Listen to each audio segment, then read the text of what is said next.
This is a true incident that my best friend faced. Senuk and Senuri are siblings living in the same house. They had to move residences every few years due to their parents' jobs, which had become a normal thing for them by now. This time, their home was a two-story house, and the room on the top floor was large, so they gave that room to their sister and brother. Both of them slept on a bunk bed. The bed was propped up against the wall of the room, and a cupboard was placed on the side of the bed. The bed was covered on three sides. Only the side where the bed was to be climbed was uncovered. The two of them placed their study table near the window of the room, and the cemetery, which was quite far from the house, was clearly visible from there. One day, Senuri, who had been studying until around 6 p.m., was distracted from her book by a gentle breeze blowing on her face.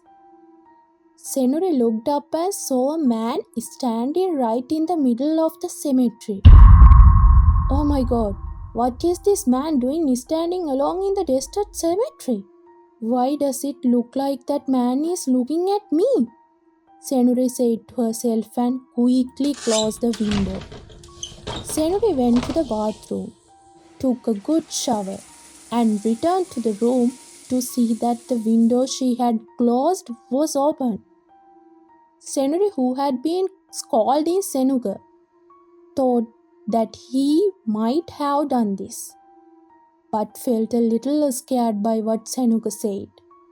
No, it wasn't me. I didn't even come into the room. I didn't open the window, said the younger brother. Senuri again went to the window in fear. That man is still in that cemetery. He looked like he's walked further than before. He is either crazy or not. Senuri thought to himself and closed the windows again. There was a large empty plot of land next to the Senuri's house, and the cemetery was located next to that plot. The next day, Senuri, who was still studying, looked at the cemetery at 6 p.m. without realizing it. Oh my god, isn't this that man? What is this man doing in this deserted land? Senuri was very upset when he saw the man who had been standing in the cemetery the day before, standing in the deserted land and little ahead of it today.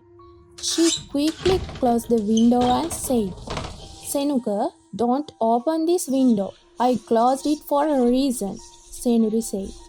Okay, why should I open that window? I'm too lazy to open the window, even though Senuga said that. After a while, Senuri saw the window she had closed after a while had been opened.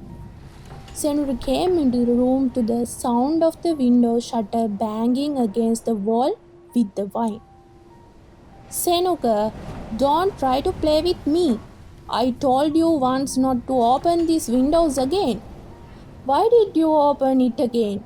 I'm going to close the window again. You do whatever you want. Senuri scolded Senuga. Are you crazy, sister? I didn't open it. Why do you always scold me? Senuri said and closed the window because he saw how scared his sister was. The next day, Senuri, who was still busy with his studies, suddenly looked at the empty lot. Oh my god, what is that man doing in our yard? Senuri was very scared when he saw that the man who had come to the empty lot the day before was in his yard today. Senuri closed the window and waited to tell her parents about this. But when they came home that night, Senuri was fast asleep. The next day, at 6 p.m., Senuri looked at the cemetery, but she couldn't see anyone. This went on for about 2 or 3 days. Another day at 6 p.m., Senuri was shocked by what she saw, and she thought, "Oh my god, this man has come inside our house, hasn't he? Who is this man? Why is he coming like this? Please, Senuka, come quickly!" Senuri shouted loudly. "Why are you shouting? What happened?" Hearing his sister's frightened voice, Senura quickly ran there. "Senuka, look, that man has entered our house. I have been seeing this man slowly coming toward our house for several days now. What kind of person is this, sister? I can't see anything." When Senuka said this, Senuri looked back and couldn't see anything. That night, Senuri went to sleep with great anxiety and woke up in the middle of the night because of a severe cold feeling in her body. The window was open and the window shutters were banging against the wall in the strong wind. "Senura, please get up and close that window. I'm so scared." Since there was no response from Senura, thought he was fast asleep. So she got out of the bed and closed the window, rubbing her hand with the black hand. Senuri, frightened by this, quickly climbed onto the top of the bed and covered her entire body with a blanket. While standing like this, she heard the sound of someone knocking on her upstairs window. She was so scared that she was up even higher under the blanket. Suddenly, she heard footsteps running through her room. Senuri, who slowly pulled back the blanket, saw the mysterious person from the cemetery the day before standing near the window of her room. Starting at her, she opened her mouth to scream, but her voice did not come out. Her arms and legs were frozen, unable to move. Senuri closed her eyes in fear and remaining like that for a few minutes. Senuri, thinking that she was no longer in danger due to the silence around here, slowly opened her eyes. She was able to see a shocking incident. At this moment, the ghostly man came right to her bed and looked at her. No matter how much Senuri wanted to scream, she couldn't even move. After a while, she felt as if cold, large hands were holding her leg. Senuri saw the frantic gaze of the man who was holding her leg so tightly that they were about to fall off. "Oh my god, my legs! My legs hurt so much! I'm going to die! Please, mom and dad, save me! Please, brother, get up quickly and save me!" Senuri, who was screaming in his heart, could not stop crying, but opened his eyes because the intense pain in his leg had disappeared in an instant.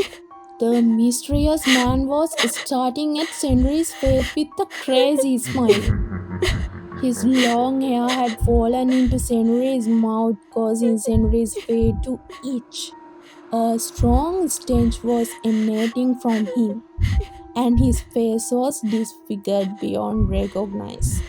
Unable to bear his gaze and stench, Senuri's body lost its life and full unconscious. When Senuri regained consciousness the next morning, her body was in severe pain. Looking at her face through the mirror, Senuri saw 3 stretches that had been drawn across her fair skin. Senri, who was walking down the stairs from the shift to the living room, overheard the conversation between her mother and Senuka. Hearing that, her fear grew even more. "Mom, I saw a tall man in the cemetery for a few days. He was very tall man. Yesterday, that man was standing near the bed in our room. The faces are very ugly. Ew, I saw them standing on either side of our bed. Mom knows there's not enough room from them to standing either side of our bed. I tried to scream, but my voice wouldn't come out. I couldn't even move. That man suddenly got in my face. Mom, let's leave this house quickly. Mom, there is a ghost in this house. What? Son, what nonsense are you reading? You are watching ghost stories. Don't say things like that in front of your sister. Hearing this, Henry immediately went there to convince his mother that what his brother had said was true. Mother, what Senuka is saying is true. I saw that man too. That man was holding my legs tightly. Right here. Senri's mother broke into a sweet as she pointed to her legs. Senri's fair leg had turned blue. That's why I told you, Mom, I can't stay here anymore. Look at this. My face hurts so much. Senuri and Senuka started crying. Okay, son, let's leave this house quickly. I value you more than anything. They left the house very quickly, and Senuka and Senri practiced meditation after that day. They never had to face such dangerous incident. She told me this incident while we were talking about ghosts, saying that she still trembled with fear when she remembered it.